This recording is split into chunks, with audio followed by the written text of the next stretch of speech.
നമ്മളുടെ ഇന്നത്തെ റെസിപ്പി നല്ല അടിപൊളിയായിട്ട് വീട്ടിൽ തന്നെ ഈസി ആയിട്ട് ചെയ്തെടുക്കാൻ പറ്റുന്ന ഒരു മസാല കപ്പലണ്ടിയുടെ റെസിപ്പിയാണ്. അപ്പോൾ വളരെ ഈസി ആയിട്ട് എങ്ങനെയാണ് ചെയ്യണമെന്ന് നോക്കാം.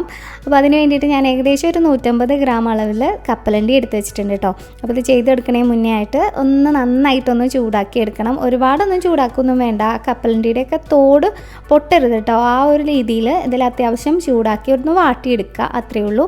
അപ്പോൾ ഈ ഒരു പരുവാകുമ്പോഴത്തേക്കും നമുക്ക് ഗ്യാസ് ഓഫ് ചെയ്യാം. ഇനി നമുക്ക് ഇതിന് വേണ്ടിയിട്ടുള്ള ബാക്കിയുള്ള സംഭവങ്ങളൊക്കെ റെഡിയാക്കി എടുക്കാം. അതിന് വേണ്ടിയിട്ട് ഒരു 3-4 ടേബിൾ സ്പൂൺ കടലപ്പൊടി, അത് നിങ്ങൾ എടുക്കുന്ന കപ്പലണ്ടിയുടെ അളവിൽ അനുസരിച്ച് എടുക്കാം കേട്ടോ. അതിലേക്ക് ഒരു 2.5 ടേബിൾ സ്പൂൺ അളവിൽ അരിപ്പൊടി കൂടെ ചേർത്ത് കൊടുക്കുന്നുണ്ട്. അപ്പോൾ ഇത്രയും സാധനങ്ങൾ നമ്മൾ ഇതിലേക്ക് ചേർത്ത് കഴിഞ്ഞാൽ പിന്നെ നമുക്ക് ഇതിലേക്ക് എരിവിന് ആവശ്യമായിട്ടുള്ള മുളക് പൊടിയാണ്. അപ്പോൾ ഏകദേശം ഞാനിവിടെ ഒരു 3/4 ടീസ്പൂൺ അളവിൽ സാധാരണ നമ്മൾ യൂസ് ചെയ്യുന്ന മുളക് പൊടി എടുക്കുക, അല്ലാന്നുണ്ടെങ്കിൽ കാശ്മീരി ചില്ലി എടുക്കുക കേട്ടോ. രണ്ടാണെങ്കിലും കുഴപ്പമില്ല. പിന്നെ ഒരു 1/4 ടീസ്പൂൺ അളവിൽ മഞ്ഞൾപ്പൊടി, പിന്നെ ഒരു പിഞ്ച് കായപ്പൊടി, ഒരുപാടൊന്നും വേണ്ട, ഒരു 1/4 ടീസ്പൂണിൻ്റെ അളവിൽ താഴെ മതിയാവും. പിന്നെ ആവശ്യത്തിനുള്ള ഉപ്പ്.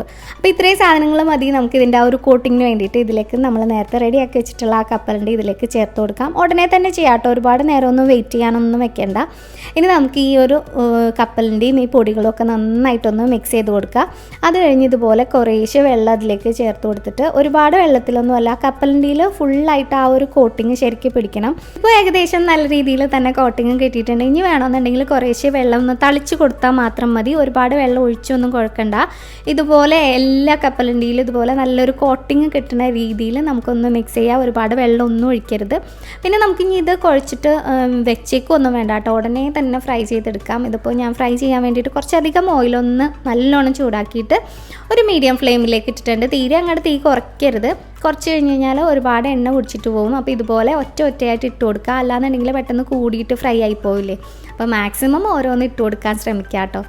അപ്പോൾ കുറേശ്ശെ ഇട്ടിട്ട് നമുക്കിതുപോലെ ഒന്ന് ഫ്രൈ ചെയ്തെടുത്താൽ മതി. വലിയ ചട്ടിയൊന്നും അല്ലാന്നുണ്ടെങ്കിൽ കുറേശ്ശെ ഇട്ടിട്ട് ഫ്രൈ ചെയ്യാം കേട്ടോ.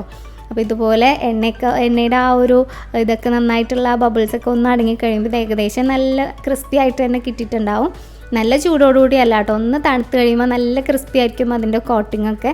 അപ്പോൾ ഒന്ന് തണുത്ത് കഴിഞ്ഞിട്ട് കഴിക്കുകയാണെന്നുണ്ടെങ്കിൽ കൂടുതൽ നല്ല അടിപൊളിയായിട്ടുള്ള ടേസ്റ്റിൽ കിട്ടിക്കോളും. അപ്പോൾ നമ്മളൊന്ന് നേരത്തെ ഒന്ന് ചൂടാക്കിയത് കൊണ്ട് തന്നെ ഈ ഒരു കോട്ടിങ് ഫ്രൈ ആകുമ്പോൾ തന്നെ നമ്മളുടെ ഉള്ളും അതുപോലെ നന്നായിട്ടൊന്ന് വെന്ത് കിട്ടിക്കോളും.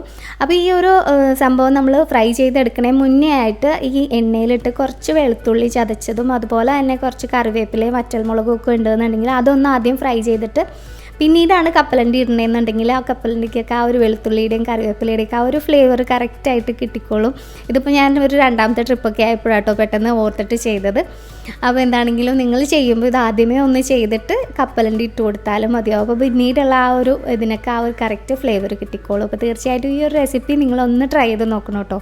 ട്രൈ ചെയ്ത് നോക്കിയിട്ട് എന്താണെങ്കിലും ഫീഡ്ബാക്ക് പറയുക. അതുപോലെ തന്നെ നിങ്ങൾക്ക് ഈ വീഡിയോ ഇഷ്ടപ്പെട്ടിട്ടുണ്ടെങ്കിൽ വീഡിയോ ഒന്ന് ലൈക്ക് ചെയ്യാനും അതുപോലെ നിങ്ങളുടെ ഫ്രണ്ട്സിനും ഫാമിലി മെമ്പേഴ്സിനും ഒക്കെ ഒന്ന് ഷെയർ ചെയ്ത് കൊടുക്കാനും മറക്കരുത്.